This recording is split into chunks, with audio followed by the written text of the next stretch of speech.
Il dit pas seulement on a acheté du matériel. Il dit on a changé la logique même de la guerre. En reprenant le rythme et en changeant certaines choses qu'il va expliquer. Par exemple, il a parlé de recrutement, d'équipement et de formation. Mais surtout, ce qui m'a vraiment plu côté formation, c'est qu'il a parlé de formation endogène.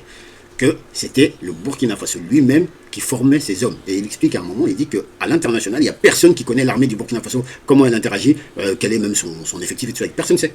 Pour la simple et bonne raison que c'est le Burkina Faso lui-même qui gère son armée et qui forme ses hommes. Et là, en démarrant par ça, il pose un marqueur idéologique très fort. En substance, il dit quoi?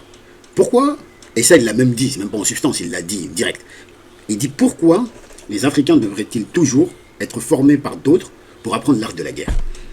Et aussi, deuxième question qu'il pose, est-ce que les autres ont reçu la tactique du ciel? Il explique, ceux qui viennent nous former là de l'Occident, est-ce que c'est Dieu qui leur a envoyé des anges pour venir les former eux à l'art de la guerre et aux tactiques de la guerre?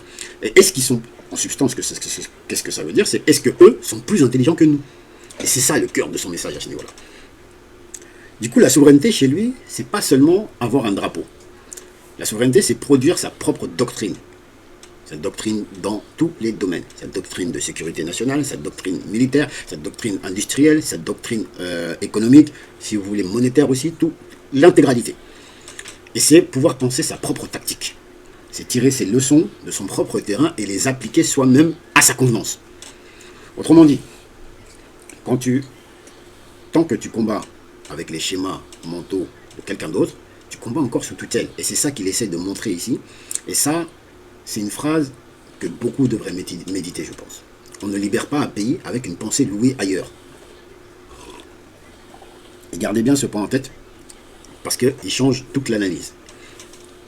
Quand il explique que leurs unités ont repris des localités perdues, depuis parfois près de 10 ans. Il explique qu'il y a des localités qui ont été perdues depuis près de 10 ans et qui ont été récupérées. Et il raconte qu'il y a des zones qui étaient réputées comme étant des sanctuaires que eux ont réussi à percer et à s'y installer. Et quand ils sont